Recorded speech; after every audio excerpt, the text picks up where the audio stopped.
Okay, so I'm gonna continue on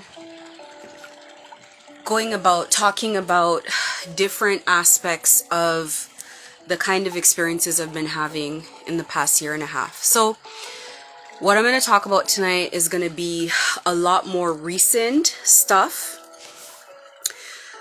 My emails, Bravocon, and Stylists. So I'm going to start with first the emails. I'm going to really try to keep it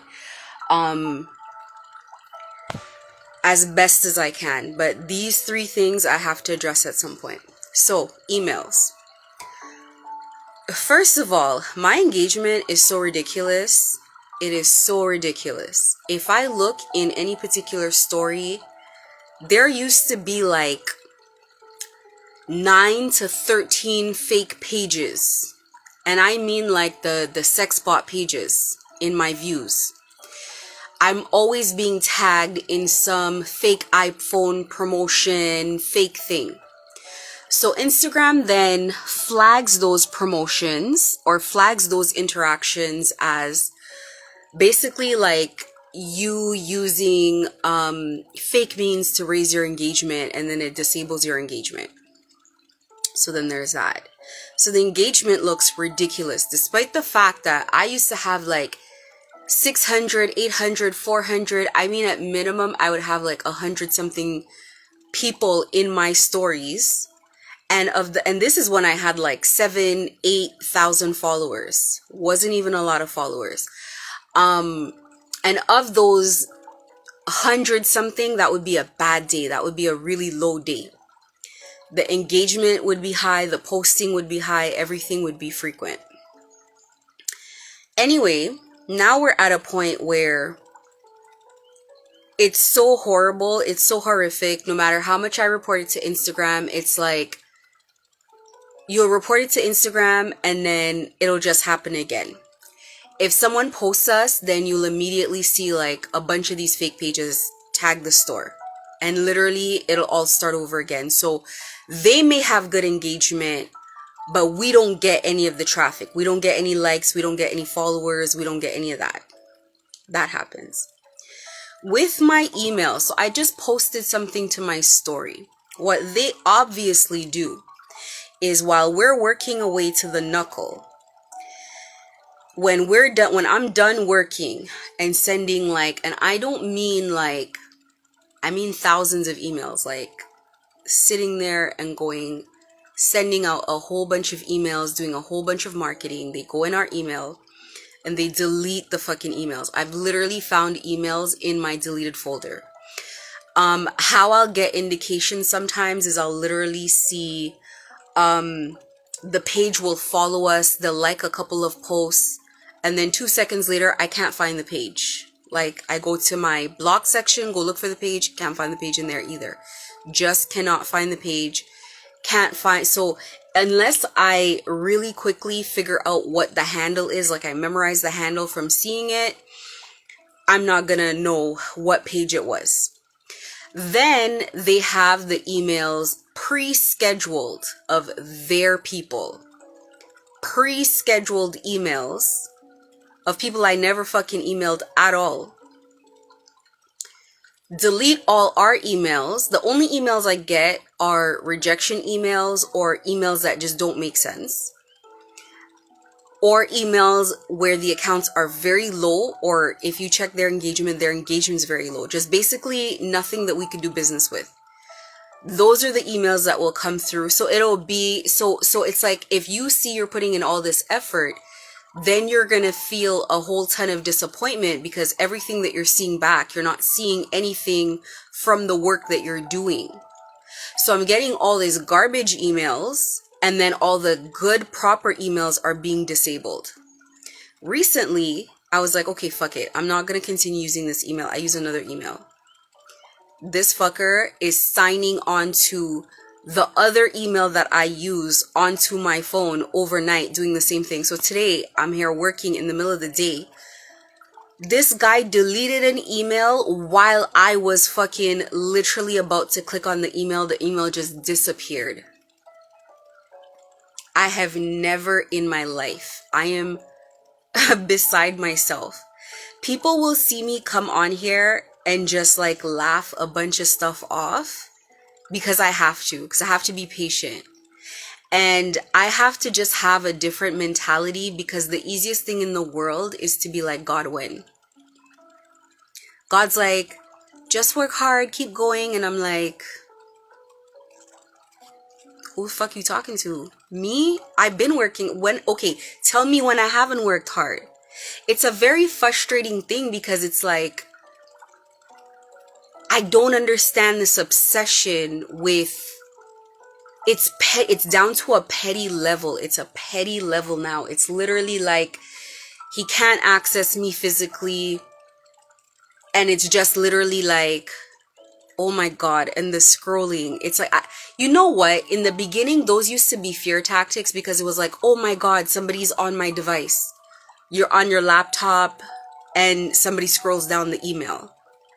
And in the beginning, again, it used to be a fear tactic, because it was like, oh my God. But it's like, after a year and a half, and you know for a fact who the hell is even doing it, it just literally is like, I cannot believe that there's a grown adult human being that is sitting. Is it at home? Are they living in their own place? Is this person employed? Do they work? Because if I'm the client, if I'm the only client that they have, they can't be getting paid for me. Ain't no way. Like, just to sit on a computer, on a phone, or whatever device, and scroll on my phone and scroll on my laptop all day.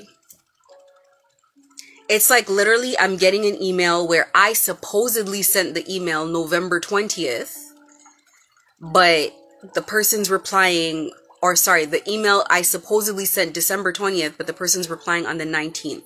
And I know exactly what happened that day. I was working. And, you know, in the last couple months, I haven't had the opportunity to really sit down and work at my normal pace, because I've either been traveling for business, I've been preparing for Bravocon, I've been packing and moving a store. I've been doing so much different things that it's like I work sporadically. So the days, they feel comfort the days that I don't work. It's like, oh, maybe she's giving up. But it's like, I'm just fucking busy. And then the days that, you know, I actually do get to sit and work, it's like all this anxiety. So today I'm working, and because they can't stop the work, because he can't stop what's happening, he signs me out of Instagram. That's how he throws his temper tantrum. He'll sign me out of my email accounts, sign me out of Instagram, sign me out of random things. And I'm just really sitting here like, this is so ridiculous. Imagine putting in a whole bunch of work, like a whole days of work, and people are replying, and you should have been so much further along after months of all the work you're doing. And it's like, even today, like one other influencer posts us and it's not working. Now, another thing with the influencers, you'll work with people and it's like they give you fake fucking addresses. They tell you they don't receive the items. They do receive an item and then they tell you, oh, this is my other address. And it's like all of them are doing the same thing. They don't respond. They say they don't get packages. So it's like, whereas another person can literally just like work normally and trust the devices that they work with, it's like we have to go all these extra steps. We have to do all these extra security measures. We have to write everything down, pen and paper, and then type it back in and double check. And sometimes things are misspelled and it's like something that could have been easily done with Excel. It's like I have to do so much more work just to achieve a minimal result. And it's always nonsense that we get in our invoice, in our inbox. And I know, as beautiful as our page is, as beautiful as our website is, as beautiful as like all the work and the investment that's been put into all of this stuff is basically like going down the drain, stagnating. And this is part of the reason why it didn't even make sense to stay in the store. Because with how do you even do marketing? You have an ad running, And I don't know how they stagnate the ad, but the ad shows zero fucking result and your money is just being drained. I don't know if they're removing the followers that are being added from the ads. What they're slowing down. I don't know how they do it. It's like certain things I can correct by maybe reporting it to Instagram, and then it's like if I make too many reports to Instagram, it slows down. But it's like the behavior is always there, or always like reporting comments that I make on Instagram, regardless of what the comment is. Like the comment literally could just be with somebody we have a business relationship with. It could be a laughing emoji, reporting the comment, and then it disables our page for like a day and however long. It's like literally the most petty behavior and petty actions that I've ever seen, and it's exhausting. It's really exhausting, and that stuff is actually costing money. And this is the kind of nonsense I constantly have to deal with. Let me just put my timer on just so I remember. 11 minutes in. I'm going to try to keep it down. The next thing, Bravocon. Oh my God, another nightmare. When I first started doing the work with Bravocon, this man panicked so much because it would really make him look like he couldn't control me. I had deals with like signed contracts with so many Bravo Lebs. I had so many people reach back out. Every single time I reached out to someone and made a connection, it would just fall apart. So Jessica Rich is one of them. Jessica Rich and I were fine. We spoke. Everything was fine. We made an agreement. Send her this, da-da-da. She messages me back in a hostile manner as soon as I came from Bravocon. Can you please send me a return label? I'd like to return the clothes. I'm like, is there an issue? Is something wrong? No, we just like to return the clothes. Gives me no explanation. I'm like, listen, if you'd like to return the clothing, I've already spent a ton of money sending you the clothing in a rush. I think we probably spent $40-something rushing this stuff over to her for some event. I was like, I've already spent all this money, and the value of the clothes alone was so much on top of that, hundreds of dollars. Sent her over the stuff. Now she wants to return it, I guess because they felt like we got too much exposure from Bravocon, and now it's gonna look like we're doing too much, so she doesn't want to do anything.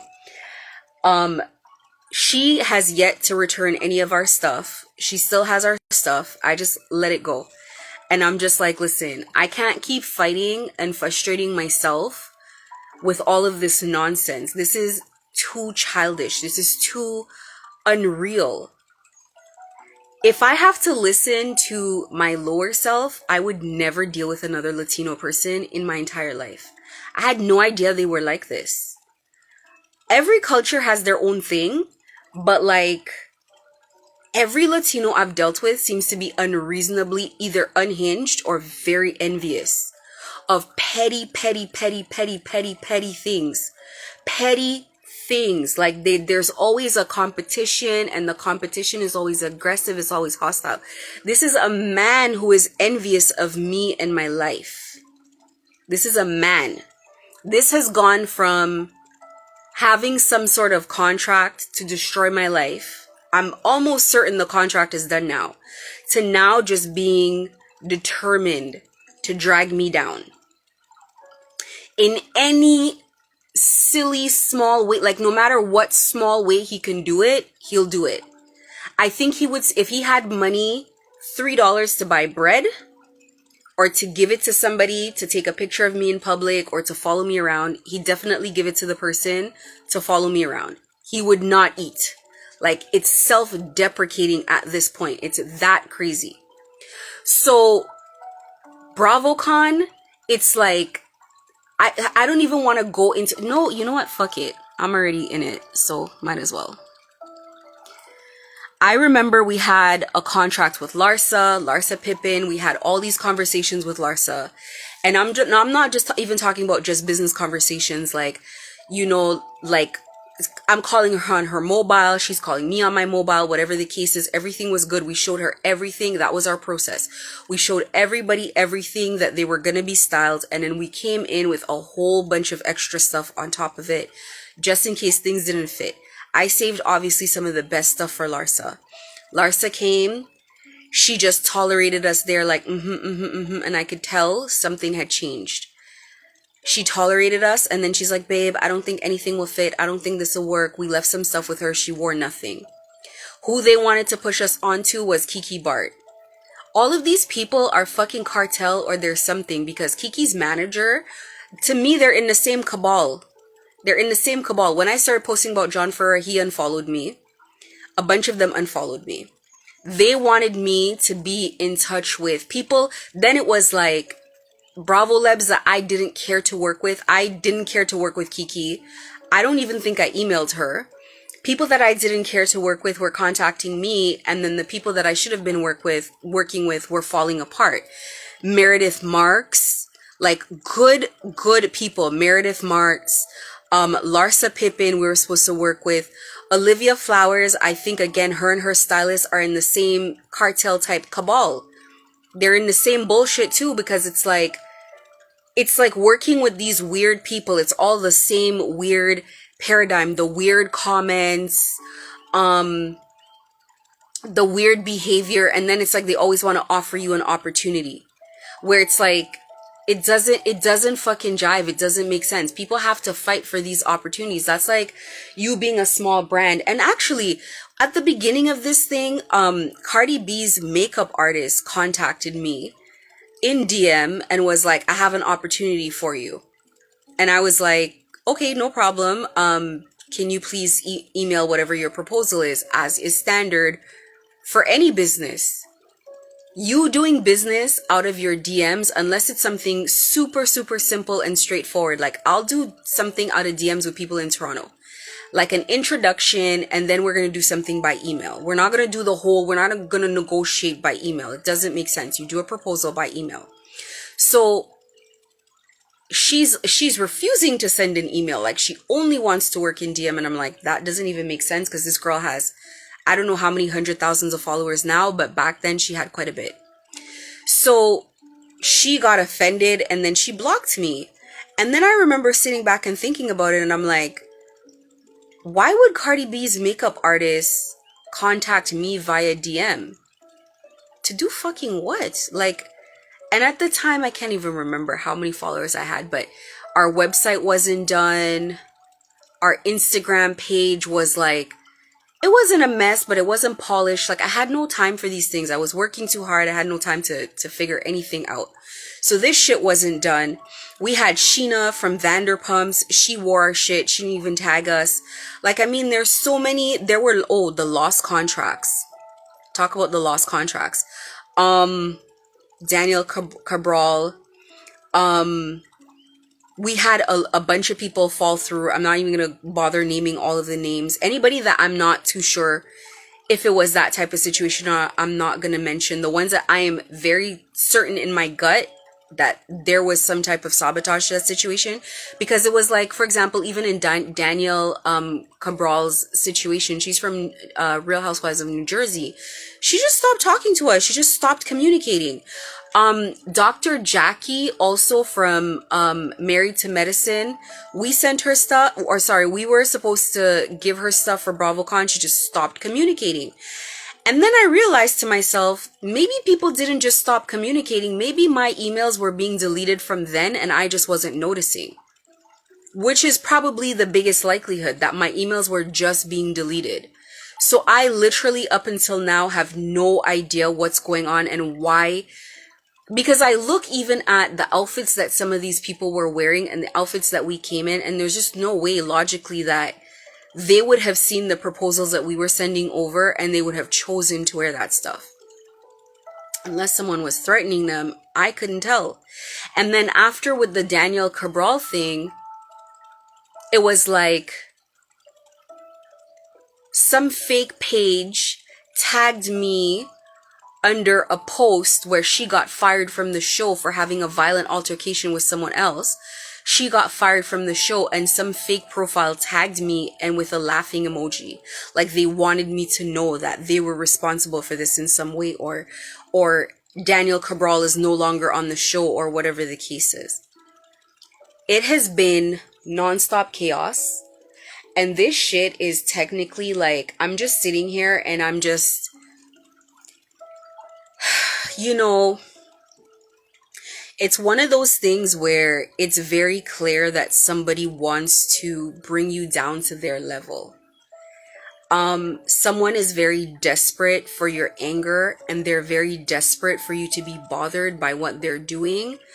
And they're going to greater and greater lengths, and they're making things obvious to the point of leaving a trail of evidence. Like, the desperation is just that bad.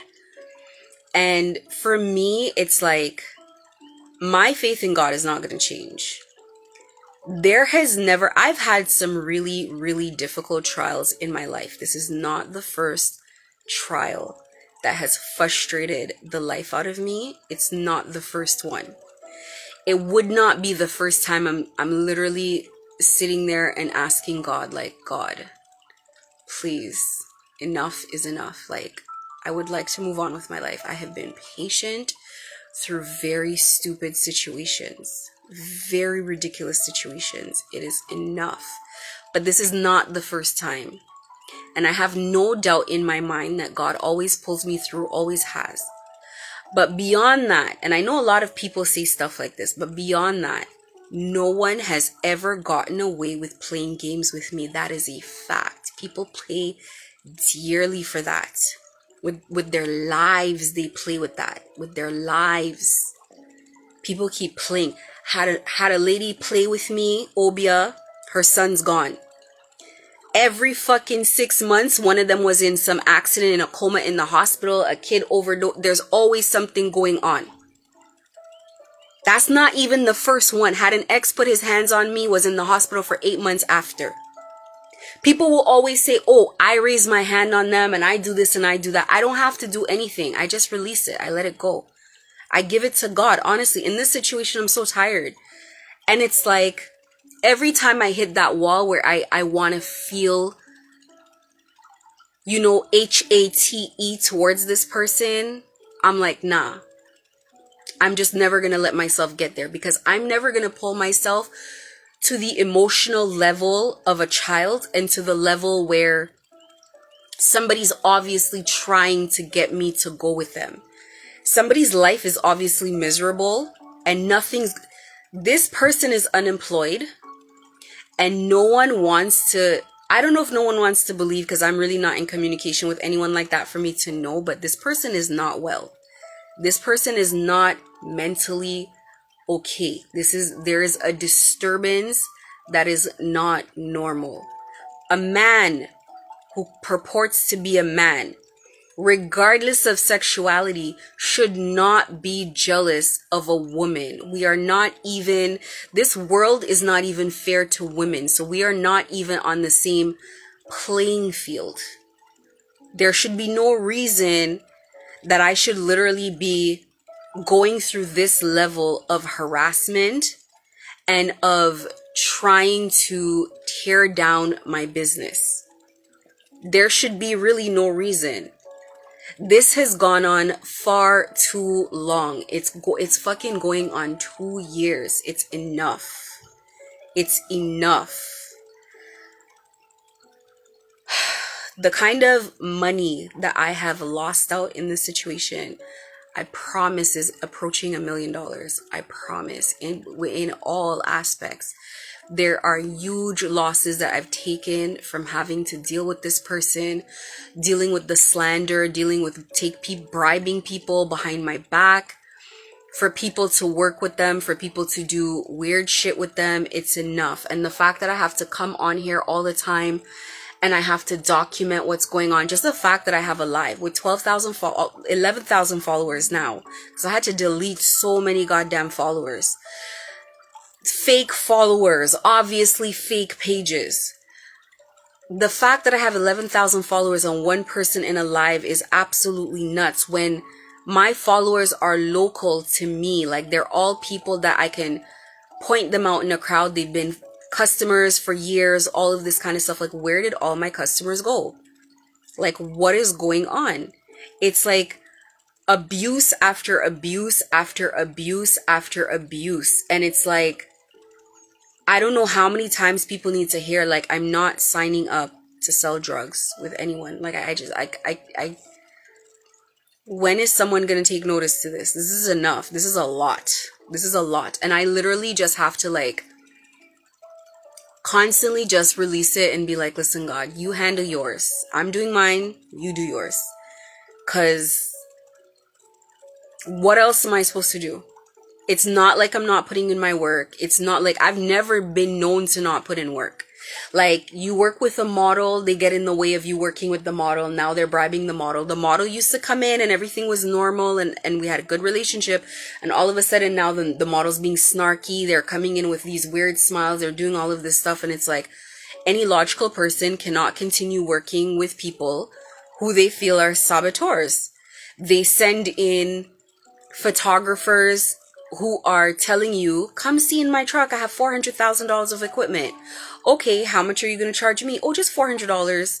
It doesn't make sense. It doesn't make sense. How can you afford to buy this equipment to work for these big publications? You did the photography for Guess USA and you're here at my store soliciting me for work.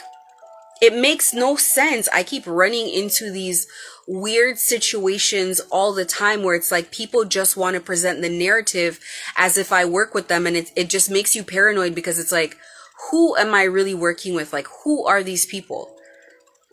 Who are these people and what is their motivation? First conversation, completely normal. Next conversation, it's like Dr. Jekyll, Mr. Hyde. It's like a completely different person. You're just literally sitting there like, how much longer am I going to tolerate this? And again, it's not to be like, and I usually am not this person where it's like, I need to see somebody else have gone through something to feel better. But it's like, unfortunately, I have to tell myself, like, so many people have gone through this and are going through this, and people have fallen through the cracks. And most people do succumb to this kind of situation, and I haven't. So I need to be a lot more relaxed and patient with God and patient with the situation. But it's like, working and not this hard and not seeing results is like, it's asinine. It's crazy. And it just feels like insanity to keep working under circumstances where somebody would go as low as to like delete emails, like to stop you from scrolling on Instagram. Like, I'm scrolling down, they're scrolling up. As soon as I'm working, I'm like, what is this bullshit? And then you turn around and you see HIV medications in your explore page and you're supposed to feel bad for people. Like, all the kind of stuff I used to see on my page, I used to actually think that maybe these are things that they're projecting onto my life. Like, maybe they want to affect my mental health. So I used to see things about like bankruptcy and things like payday loans and all these very, very, very specific medications. Like, I'm like, wait a minute, why am I seeing an ad for a Medicaid, like a specific medication? Mental health medications, antiviral drugs, which are obviously HIV drugs. What other stuff? There was a very specific skin disorder where I looked it up, and it was basically like, it had something to do with your nerves, and it created like really big sores, but it was like always in the groin area for men, or like the armpits, or like just certain regions like that. And it was extremely painful. It was like some nerve thing. It was like very specific things. Lately, I'm seeing things about like, I always see these ads for like, somebody's pregnant, somebody's having a kid, and the kid's not well. Childhood cancer, adult cancers. It was like, it was always just so very specific. And at first I used to think like, I'm like, wait, like, who has my phone? Or like, what is going on? Or who's on my social media? Because I'll tell you, and I know this for a fact, like, I was searching for something the other day and I have not stopped seeing these ads for like the last couple of days. It's like the same ads over and over and over again. So when I see these ads, I know it's something. There's ads for like intermittent fasting, weight loss ads, and he's obese, and that's something that I always know, that he's been trying to lose weight. There's ads for heroin addiction. I knew this person was not okay. But who knew it was heroin? There's ads for there constant ads for liquor. And again, I don't drink like that. I can't, even if I have liquor in my house, there's periods of time I just literally cannot drink.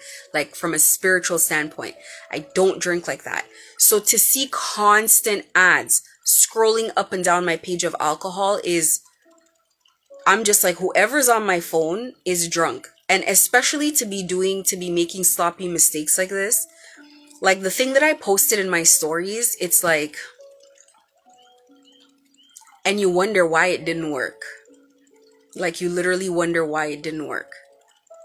It's ridiculous stuff over and over and over and over again. And then people be like, well, how do you know? Like, that's how I freaking know. Because how am I getting an email that I supposedly sent the day before to somebody that doesn't even fit what we're looking for? It's always someone that does not. It's like, I don't know. It's like everybody that they have is like something that is distasteful to me. Like Cardi B's stylist. No problem with Cardi B whatsoever. I think she's hilarious. Would she be appropriate for our brand? It's a different market that she sells to. That's simple. Her makeup artist, it's a different market. Maybe that's what we were doing before. That is not what we're doing now. And I don't care what anybody's trying to rope me into still continuing to do, because maybe the business I had before fit well into their little network. That's not who the fuck I am today. People can evolve. People can grow. And as I grow, my business is going to grow. And that is what that is. And nobody's going to control that. I don't care. Like, it's like they want to keep me in this place where it's like everything is like salacious. Everything is like overly sexed. I'm obviously not that person. I personally have never been that person. And if I was selling to that crowd before in Toronto, it was because that was how the business started. We're pivoting. It's a different business. It's a different brand. It is what it is. So it's like constantly sending these people with like that just do not fit. And there's no interest in forcing it down our throats. Like, it's ridiculous. And all of it is fake. It's like anytime they send someone, all the contact details are fake. Everything is weird. The engagement on the page is obviously fake. All the followers are fake. Like, everything about the page is fake. And it's like, it's obviously just sabotage to what we're trying to accomplish. The last thing I want to talk about is stylists. It's to the point where I don't even want to work with stylists anymore. We were supposed to dress Brittany Renna when she just started on Basketball Wives. This lunatic flew into a panic again, got in contact with the stylist. I sent the stuff to the stylist. The stuff was gorgeous. Crystal dresses, gowns, and all of this stuff. All of a sudden, I noticed he's reposting some Latino stylists in LA. He reposted the stylist and they put her in some, I want to say, I don't remember the name of the company. I can look at the post and see, but it was like a cheetah print dress from a company, like a Pretty Little Thing type company. And I was like, so you didn't post her in crystal dresses to put her in a $19 dress for a premiere on a show? And everything that we sent like $3,000 worth of stuff. I sent him the stuff, rushed it to him by FedEx. I don't know how much I paid for it, but obviously it was a lot. Rushed him over the stuff, and it was heavy. Rushed him over the stuff. 3 gowns worth at least $3,000. And he didn't use any of them. And I sent it July 19th. I had to call the police in LA to file a report to get my shit back. And it just looked like the stylist, his name is Trey Howard, was between a rock and a hard place to get us our stuff back. Like, it's like, I'm so sorry, I'm so sorry, I'm gonna get it back to you. And then it was like no response for like the longest. And then like, so I'm like, Trey, do you actually have my stuff, or did you sell it, or did you give it away, or what's going on? I think Trey gave my stuff away, like he really felt like he was gonna keep it. And then when I started threatening and I was like, do I need to escalate this, what is the case, like, then he must have had needed some time to get it back. Then it was like, oh no no no, I have it, let me take a picture of it.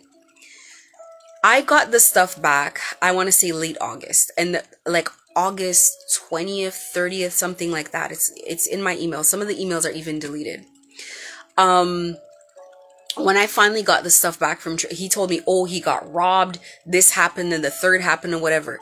Imagine someone having your stuff and you're watching their stories and they're gallivanting, they're partying, they're traveling, they're doing all of this stuff, and they have your stuff and they're not giving your stuff back. So all of this is going on. And the day that Trey responded to my email was literally, I was on the phone with LAPD reporting the whole situation because we had signed contracts together. And in my contracts, I was like, you need to return the stuff if you're not going to use it, because this is expensive stuff. And either way, he had to return back the stuff that he didn't use. So I paid to send him the stuff, and I had to pay to get the stuff back again. Complete waste of money, complete waste of an opportunity. Brittany Renner posted this fucking dress of this site, and that was something that I should have gotten, didn't get it. Fine, moving on. Then there's Leah Taylor. Leah Taylor is out of Atlanta. Leah Taylor told me to set, first I talked to Leah the first 1 or 2 times, everything was good. Then we were communicating. She tells me her client, what's the name of her client? I can't remember. But this is a girl from Real Housewives of Atlanta. I'm going to remember her name because I'm going to tag her in this. The client was Drew Sidora. Drew Sidora I was supposed to dress her. Everything, now this is one thing that's consistent with them. If I'm going to work with somebody, they want always something either overly naked or overly ridiculous. So we got this stuff. She keeps pushing for the most drastic stuff. Like she wants the shoulders big like this and that and the third. I'm like, listen, I'm not going to sell that stuff. It doesn't suit with our rebranding. It doesn't work out. So I can't help you with it. It was getting to the point where the stuff she was requesting for Bravocon was maybe like $1,000. Now, the first couple of times I spoke to her, it was like, everything was cool. Like, yeah, I'd love to meet you, da-da-da, everything's good. By the time we got to working together, it was like, I knew this girl was on BS. I knew that, I could just tell that it's like she's forcing the conversation, she's faking the conversations now, just everything in her demeanor. And she's asking, she's like, oh, I'm gonna do a shoot for Michelle Williams, can you please send 5 things? Thank God I didn't send, I think I probably sent, no, she wanted 6 things, I sent 5. I was like, listen, I can't send all this stuff, it's too heavy, because these are really good quality gowns. So she's like, so I sent this stuff, I'm seeing no posts, no behind the scenes, no anything. Hey Leah, did you guys get to do it? Oh no, oh my God, you know what? Honestly, the photographer, it's his fault. He never told me, like, we couldn't do this, we couldn't do that. Next thing happens, I'm fighting with Leah to get my gowns back. Fighting with her to get my stuff back. I'm like, Leah, look, I've already went through this. I told you that I went through this with another stylist. I'm not gonna go through this with you again. I'm not giving you a month, and I'm not letting it drag down just to like have professionalism or keep a relationship. I really would like you to send my stuff immediately. Again, I gotta pay for this stuff to come back. She sent it back and it was like 80 to 100 US dollars FedEx. It was like a lot of money. And I told her, choose the cheapest one, as long as it comes by tracking. So, complete waste of my time. And I don't know if it's a whole ploy to just get free clothes out of me. I don't know what it is. But this is what was happening. Leah Taylor goes to me, oh my God, I just want to tell you, like, nobody knows this, but behind the scenes, like, Drew Sidora is the only one coming back to Real Housewives of Atlanta. Like, they're getting rid of everybody. They're doing a huge change on the cast. Okay. Then she was the one that told me about Drew Sidora is going to go to Bravocon. We need outfits for Bravocon. Please send me all of this stuff. I'm like, Leah, I will meet you in town with this stuff. Like, I'm meeting everybody else. No, no, no. It has to be. She's like stuttering. She's pushing. It has to be before. It has to be before. Thank God I never sent the stuff. I just woke up one day and I sent her an email and I said, Leah, this is not going to work. These are not items that we are going to be wearing anyway. However, if you do want the items, I can grab the items on your behalf. I can send them to Atlanta and you can buy them through my website at cost. You don't even have to pay any over profits or whatever. You can buy them and you can just keep them. She's like, okay, I'll let you know.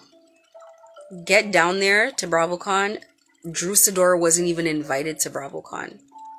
Drew Sidora wasn't even there. Sheree was there.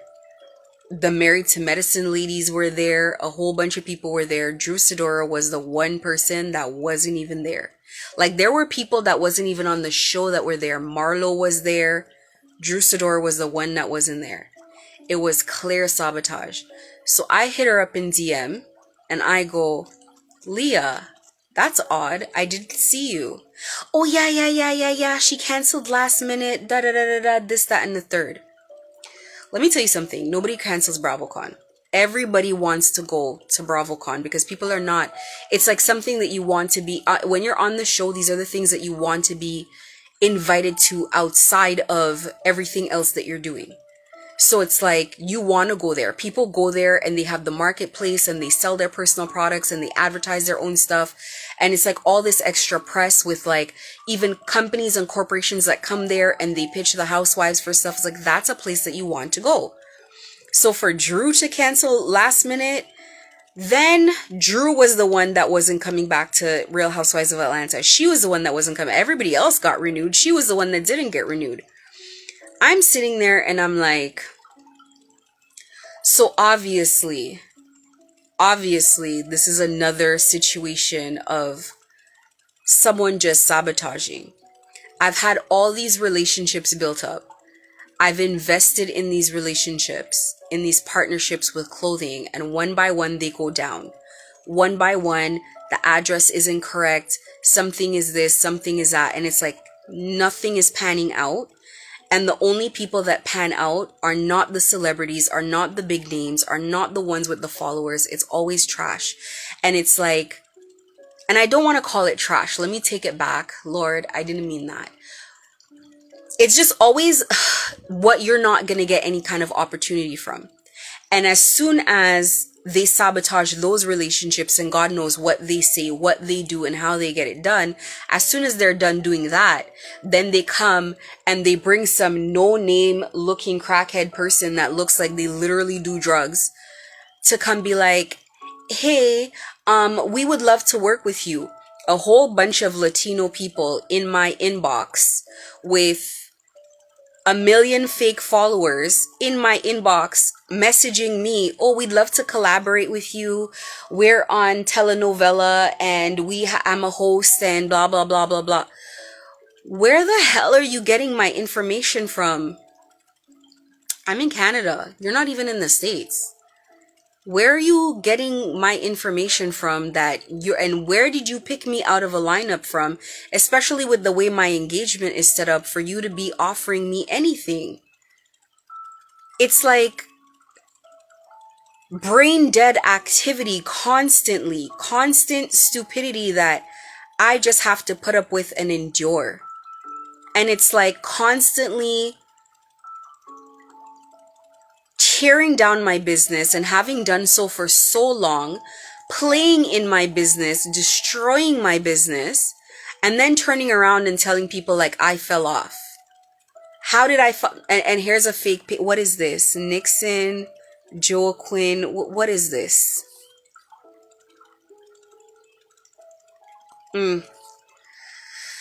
Another what is this? Is this another Latino?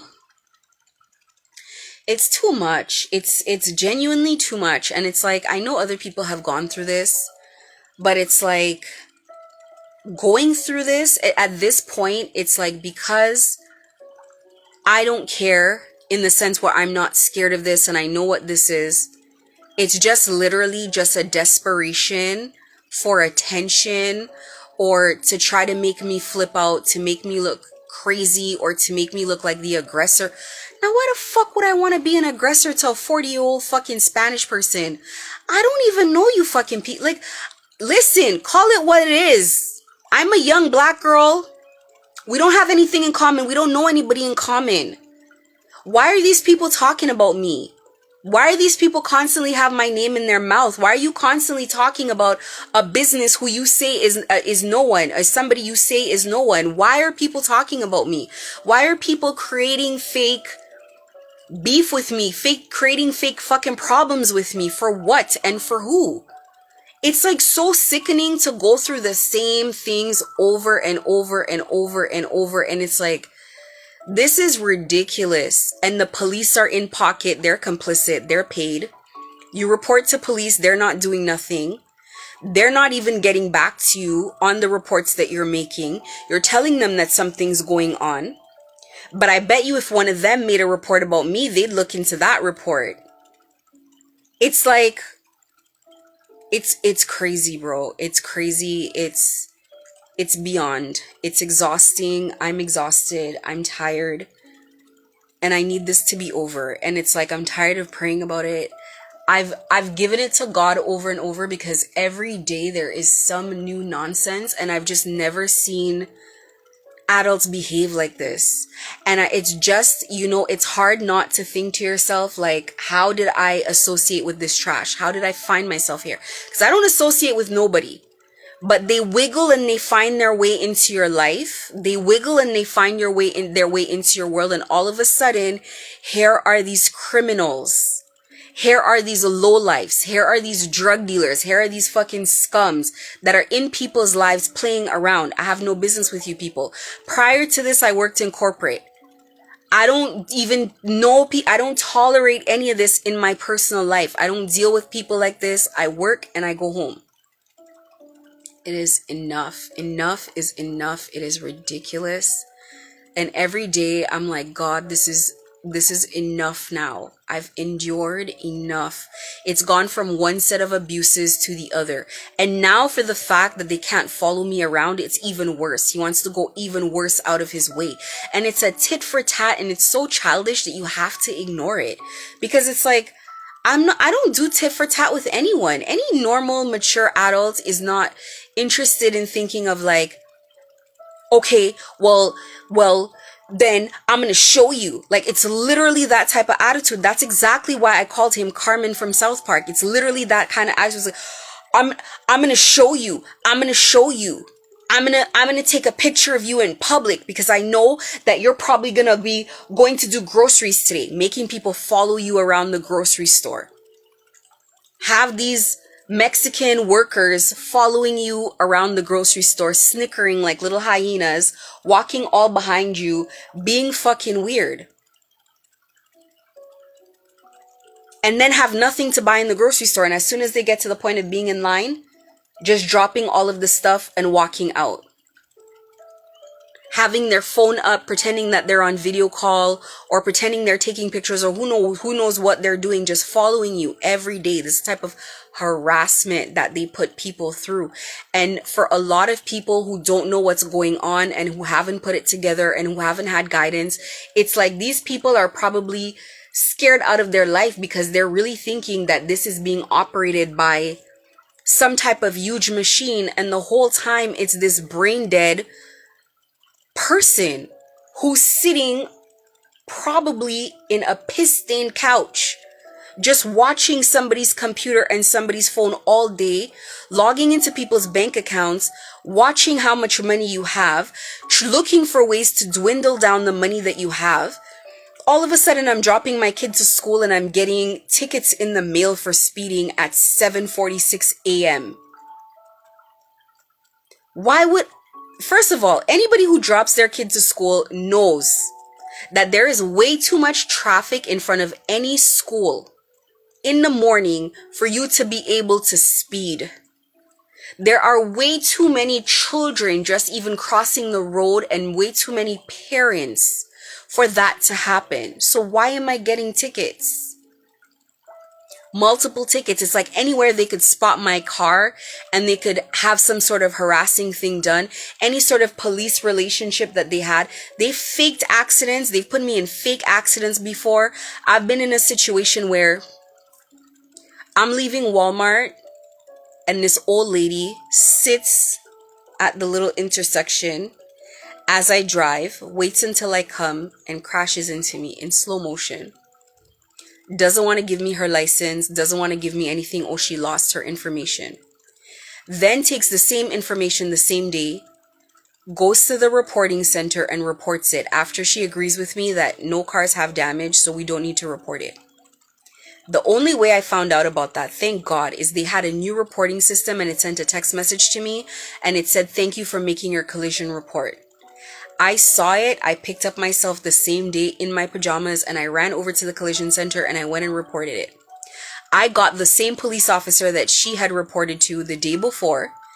And I said to him, "Did she have her license at the time?" And he's like, "Yeah, of course. We need the license and the insurance to take the report." I said, "That's odd because she told me that I lost her license when I took it to take a picture of it." They played themselves because it ended up being at fault for her. Just the way that the accident happened, that they calculated everything, it ended up being at fault for her. So it's like, and that's not the first time that they've tried to, it's like any type of way they try to put you in a situation, they'll just manufacture something. They just need to, it's like, if I'm doing death spells on you and it's not working, then it's like, let me just try to make something happen so I can just show that you got into an accident or something happened because nothing's happening to you.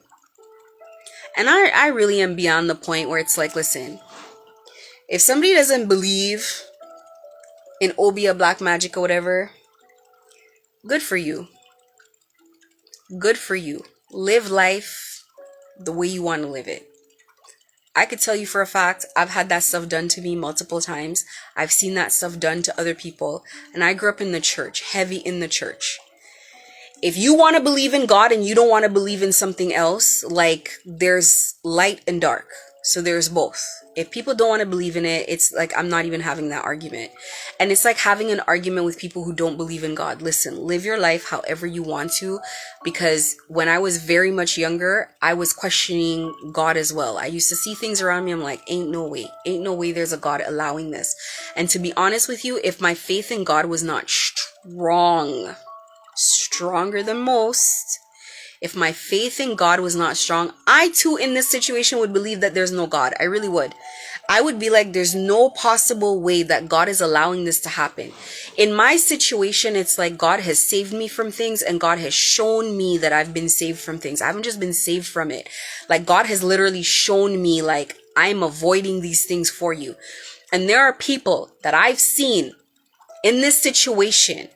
Like I could name names of people who I was friends with who ended up succumbing to this situation that will tell you now. Whether or not they want to say they believe in God, they definitely know there was some type of obia. Because I had one friend that was telling me, I remember talking and he's like, "I don't believe in God." And I'm like, "You need to pray." "I don't want to hear nothing about no prayer. This and that and the third." Turned around and called me a witch. Why am I a witch? "Oh, because nothing's happening to you." In order to be a witch, then somebody, there needs to be a God. I don't understand it. If you're believing in one higher power, how do you not believe in another? I don't get it. But because I was going through this situation, I was constantly telling him about the situation, about things that were going on. He would just listen. And it's like, I think at a certain point, people were just being polite. Like, yeah, I hear you. Yeah, okay. How was your day though? Until they started targeting them.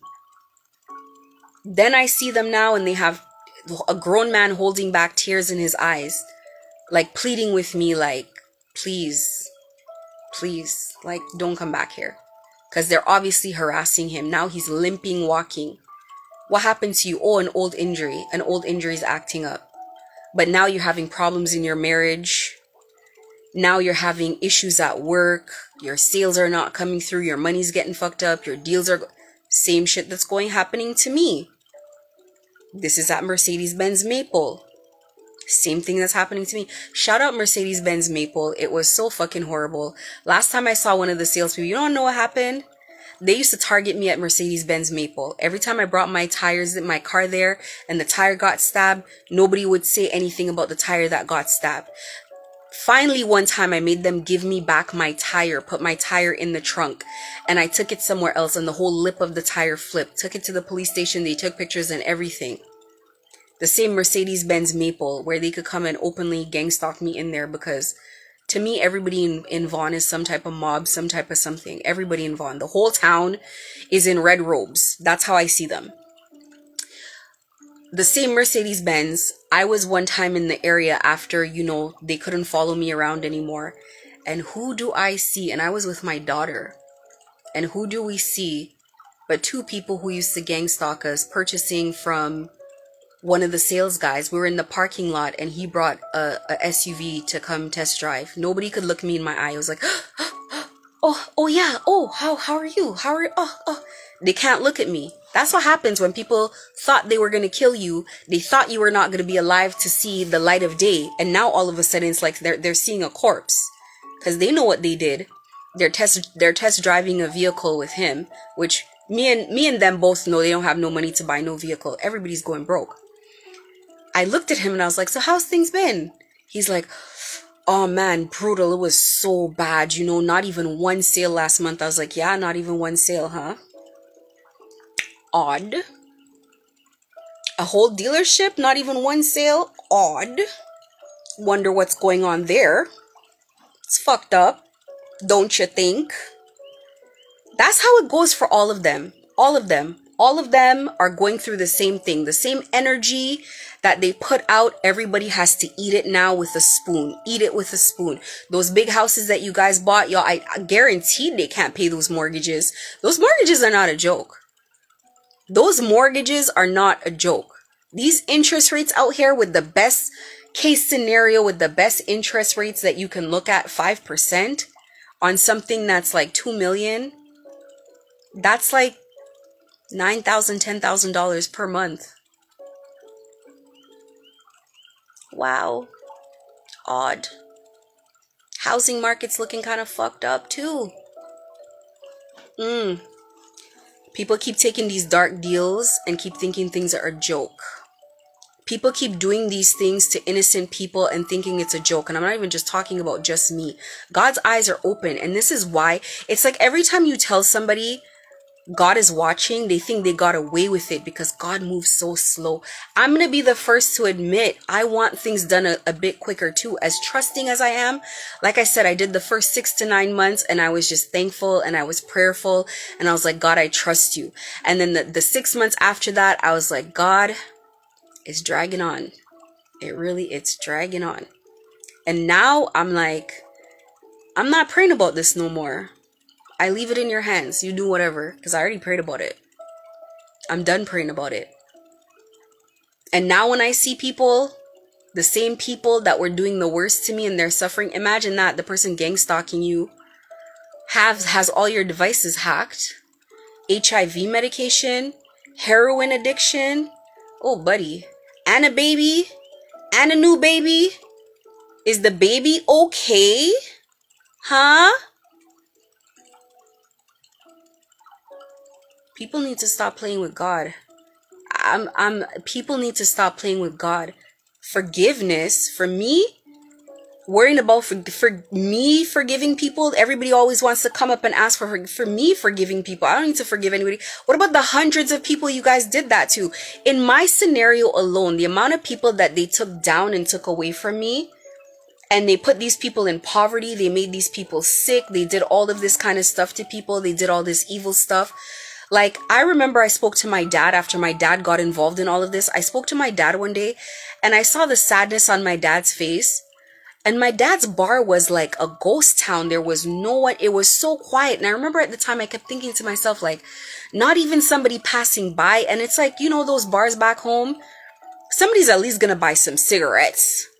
And even if they don't buy a box of cigarettes, it's like my dad's always busy. So it's like to get my dad where he's free to talk like that is like impossible. Some little kid is at least supposed to pass by the bar and be like, hey, my dad just wants 2 loose cigarettes. Hey, I just need some change for bus fare, something. That's how it is when you deal with them. Business is dry. Place is desolate. When I went to go, the first day I went to go pack up my stuff at the store, they knew I was going to go because, I had been sharing emails with management. They had it all lined up. They had a couple cars that they made come to the restaurant beside mine, Jezebel, who belongs to them. Jezebel. Listen to the name of the restaurant, Jezebel. Jezebel. Jezebel is a demon in Revelations. It's a whore demon. It's a demon of a whore. Jezebel. And then when you go in there and it's like a huge symbol on the outside, when you go in there, it's all skulls. And I remember seeing that for the first time and I'm like, my goodness. Like, to me, I just thought it was so weird. It was like the equivalent of naming something like Lucifer. For me, from a spiritual standpoint, it's like names are significant. And it's like for you to sit there and you're like, can I name it like the Golden Corral? Can I name it Olive Garden? No, Jezebel. Jezebel. That's what I'll name it. What? Like, for me, it's like, and I'm not trying to be, and I'm not religious. I'm spiritual. There's a difference. And I know Christians have a hard time separating the two because they keep expecting spiritual people to be religious. I don't have a personal problem with it. Like with somebody being a sexual being and like dressing, sexy and whatever. Like, look at the clothes that we have, but it's like Jezebel means something specific. That's a name of a demon. So it's like, to me, after I seen it, I was like, the guy looks okay. I don't have beef with him personally, even though I know he's a part of this. I don't have beef with him personally, but I was like, damn, like, personally, I wouldn't name my business something like that, but it is what it is. But it's like, on principle, I wouldn't go there and support that establishment. On principle, and it's nothing personal. So they had all the cars lined outside of his business to kind of show like, yeah, we're doing good. Because if one thing they like to do is pretend they're not suffering. They don't want to give you the satisfaction. It's like they keep saying, we don't want you to win. We don't want you to win. We don't want you to win. And it's like, win? People are trying to live out here. This is 2024. People are starving. People are going, this economy is not helping. COVID that came in, this didn't help. Win what? What are you talking about, win? Be logical. Like, the only other person that you hear talk about winning so much is Charlie Sheen. And look at the irony of that. Charlie Sheen. We know how that ended. So it's like they had all these little cars outside lined up and whatever, and I knew what they were doing instinctively because every time we were there, when we were there all the time, that place was a ghost town. Nobody was there. So the first time we went, we expected that we would have been done everything in one day, and we didn't, and we had to come back. So the second time we came back, place again is a ghost town. I'm talking about like no cars in the parking lot, nobody inside. Like, the lights are on and there's just waitresses just like standing around. Like, I mean, there's nobody in there. And it's like, not to knock anybody's business that's not doing well. And to tell you the truth, the reason how I know he's a part of this is because he used to own a restaurant called Pink Martini in Oakville. And then some lady comes to me at Friday Harbor and she's like, want to go to the Pink Martini? This lady's a 50-year-old white lady is asking me to go to a bar. Ma'am, to do what? Forced herself into one of the little dresses. The dresses wouldn't fit. She bought it anyway. She spent $200 and left. This kind of activity that happens where it's like it's not right. But it's like, how do you tell somebody, like, how many times you're going to tell somebody the dress doesn't fit? No, it really doesn't fit. Oh, it's okay. I'll buy for my daughter. It doesn't make sense. Like, what am I supposed to tell her? Like, no, do not buy it. It just literally came to the point where it's like, we used to tell people our cash doesn't work. We used to tell people, there's an issue. They're like, well, I'll e-transfer. No, we can't take e-transfer as a business. Like, we had to basically like do so much to just not take the money from them. I had to start I'm going to post a picture of the donations that I made.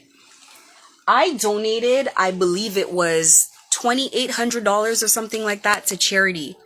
Some lady came in for no logical reason, bought a whole bunch of stuff that I know for sure she was not going to wear half of that stuff. Maybe the fur coat I could have said she might wear. Spent $2,800 or $2,400 or something like that. Knuckled her way to buy it. And then I remembered, because prior to that, it's like God kept saying, like, I kept getting this nudge, like, you got to donate, you got to give back, you got to give back. And I was kind of being disobedient about it, because I'm like, give back how? What do I have to give back? Like, things are so tough as it is. What am I giving back? And as soon as she purchased that stuff and I came and said, I was like, okay, that's why God was preparing me to give back. I'm like, I got to get rid of this money off of my cash. Let me tell you, for as long as I've staved off accepting blood money, drug money, dirty money, gang stalking money, for as long as I've staved off these people putting their money on my cash, my life has been improving. Do what you will. You don't want to give the money back. You don't want to give the stuff back. Good luck. I'm telling you, when I got rid of that money on my cash, those people couldn't follow me around the same. I'm just telling you what I'm telling you. Don't ask me the science of it. I don't know. And I don't purport to know. I really don't. I don't know. But I could tell you it's attached to the money. That's why they're so insistent. They hate you, but they always want to support your business. Went to Friday Harbor. The Saturday I made like maybe $1,000. Then they started noticing I was selling. I was outselling a lot of them. They came and started putting money on my books. The lady that came and bought the dress that didn't fit the person, and they come with attitude to buy things, and they disrespect you as you buy it, and they have something to say about your kids, and they have something to say about your clothes, and some lady just wants to pass through my thing and be like, clothes are really slutty, huh? At Friday Harbor. How am I bringing clubwear to Friday Harbor to like a fashion show? Like, and it's not like a lowbrow fashion show, it's a nice fashion show. How am I bringing, like, they just go out of their way to insult you, disrespect you at every point.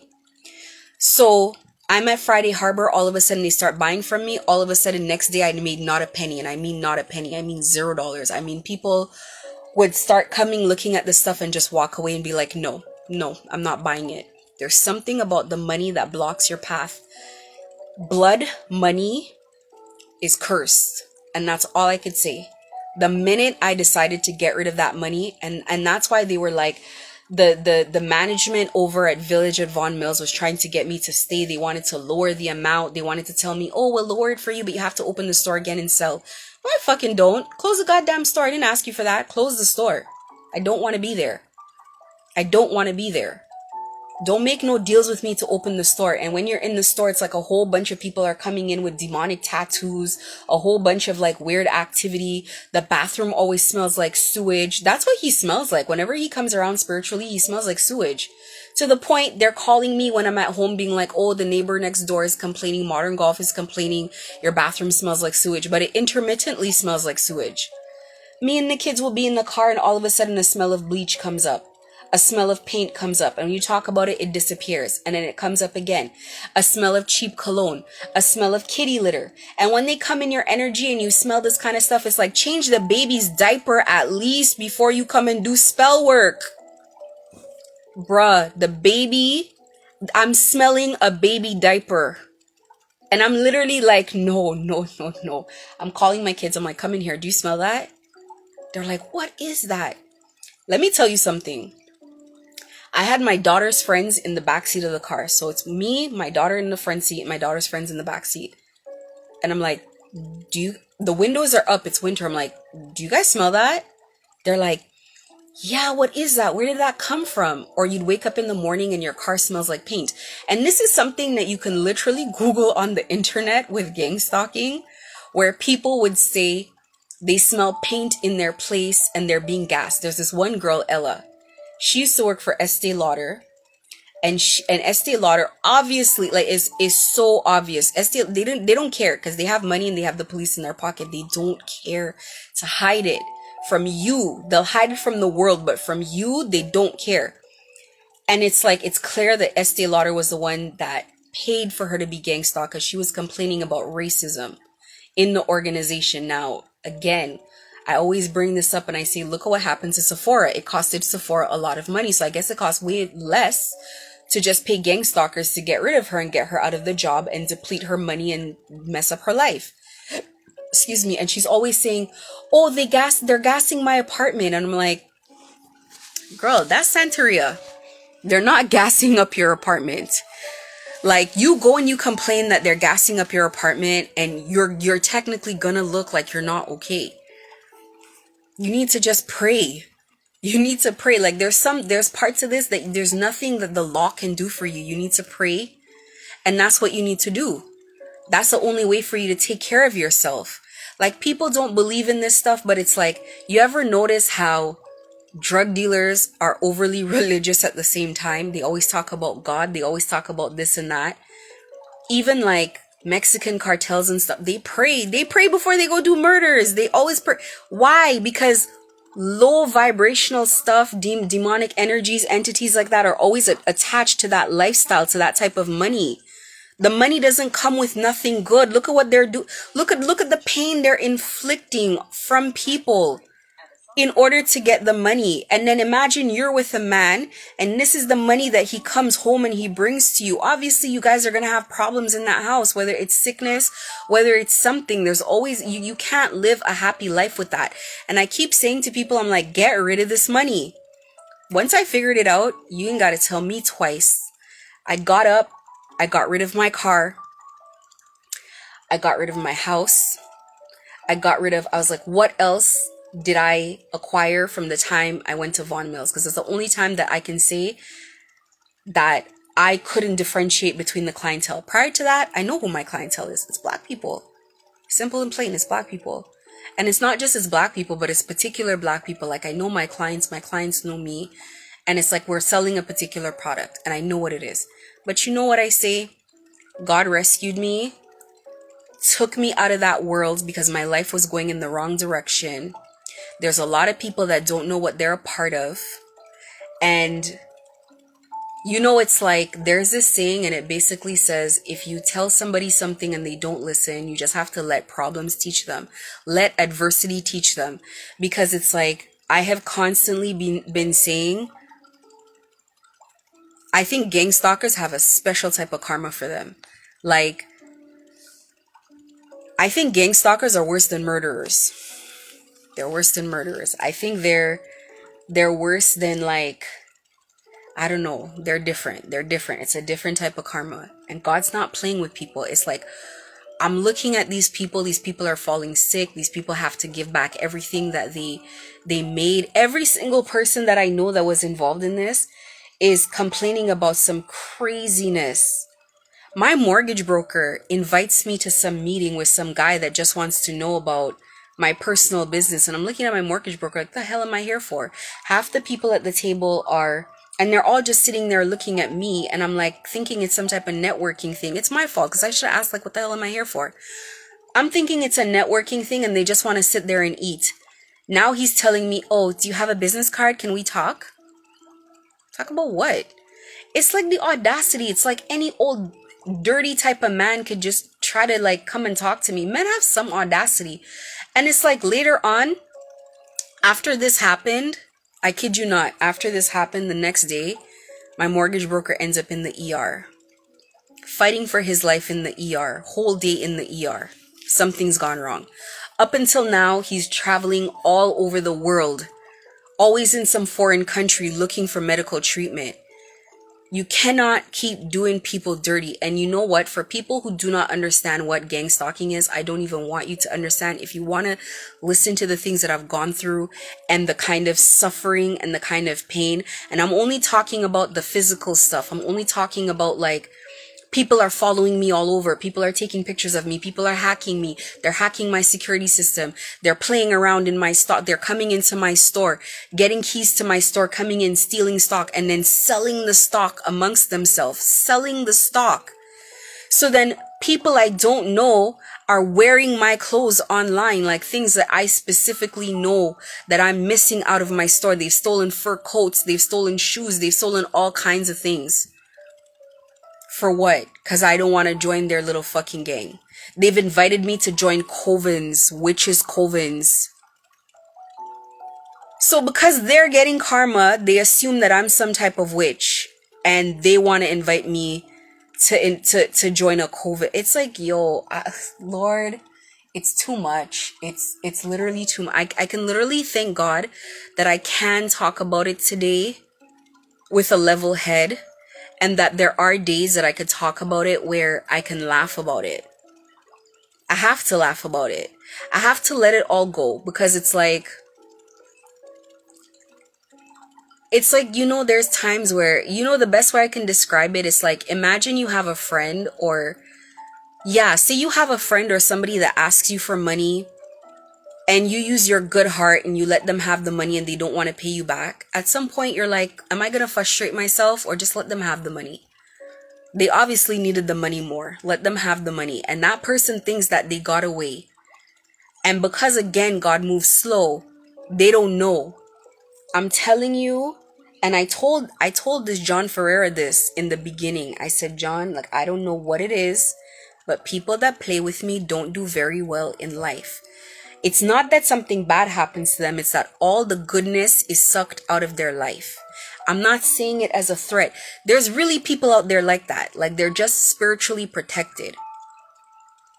And he must have taken it for a joke. And I don't blame them for taking for a joke, because people say they're Christians, or Christians are Christians. And it's like, sometimes Christians are the easiest people to knock down. So it is what it is. I don't blame them for not taking it seriously. But I've had people who all they've done, I'm not joking, all this one girl did was, I was her friend, and she used something that I told her in confidence that happened to me, and she threw it into an argument, and it looked like she couldn't have waited to say those things to me, because she wanted me to buy something for $30. She was doing some kind of charity. Her friend died. And then she wanted to do some charity for the girl. And then later on, ended up being with the same guy, which is her friend's husband. Ended up being with her friend's husband. Or widower. And I didn't want to buy the thing. Because it's like, how am I supposed to take this seriously? Kind of looks like a mockery. Because I don't care who you are. I wouldn't find attraction to your husband. There was something about that would be sacred to me, that I wouldn't want to cross that line. She comes and apologizes to me because she's now lost her husband, because one of those girls that live on Queen Street that sell their body took her husband. It wasn't one of them. It was a bunch of them. They came as a team. And they took him, and she lost the house and the ring and the clothes and the fancy things and the vacation homes and all of this. She lost all of it. And she, for whatever reason, felt the need to come to my store to come apologize to me. Miss Mams, I didn't do it. I haven't thought about you for years since. But she felt the need. I don't know if maybe she was going around and apologizing to everybody that she's ever wronged, because maybe she looked at her life. Now she organizes closets. She literally cleans closets went from an $80,000 diamond ring to cleaning closets. That's God. Play if you want to. Man put his hands on me, ended up jumping off of a bridge, ended up in the hospital for 8 months. Hasn't been the same since. Wires, screws, everything all over his body up until today. And I prayed for him. I went on my knees for him, to beg for him, so he could pull through. Because I've lived long enough to know how this goes. The shit they did to me is so unthinkable that I just kept thinking to myself, like, man, I don't know how bad it's about to be. But I know it's bad. I don't need to know. I don't need to know the details. I know it's bad. For a whole group of them to stop following me, I know it's bad. Yo, people used to follow me in the car, just used to flip on the side of the road. Just flip on the side of the road. The accident's so bad that they posted it on the blog, and one person is there in the blog comments is like, listen, I drove past there and let me tell you, it wasn't pretty. It's like, I know it's not going to be pretty. I know it's not going to be pretty. What? Things in my neighborhood were going crazy. Two, because I'm not even over there on top of it, is probably worse. It's probably worse. Like, just look out for what's happening to Village at Vaughan Mills on top of it. That whole subdivision has to shut down. I'm telling you that first. The whole subdivision is going to shut down, and they could pretend that, oh, it's because we're going to sell it and whatever. Yeah, you're forced to sell it. You're going to be forced to sell it because nobody's going to be able to pay the rent. Period. No movement. No nothing. People could say what they want. You see all this garbage he's doing? He just has all the people attached to him going further and further down, and he's just going to continue their karma because they can't stop him. They're the ones that enabled him. They're the ones that worshipped him and made him think he was a god. They're the ones that made him the insolent idiot that he is, that made him think he's above the law. So now no one can stop him. He's at home drunk, high, popping pills, doing whatever, and just disturbing my peace and whoever else that he could disturb for the day. You know, you'll probably find one person every 5-6 days trying to trail you and follow you. And that's because if I had to Google a particular place on my laptop and then I had to run. So it's just like, oh, so this is where she's going. So the person can't follow you. They just send somebody over there to just wait for you. So when you get there, the person's already waiting right there.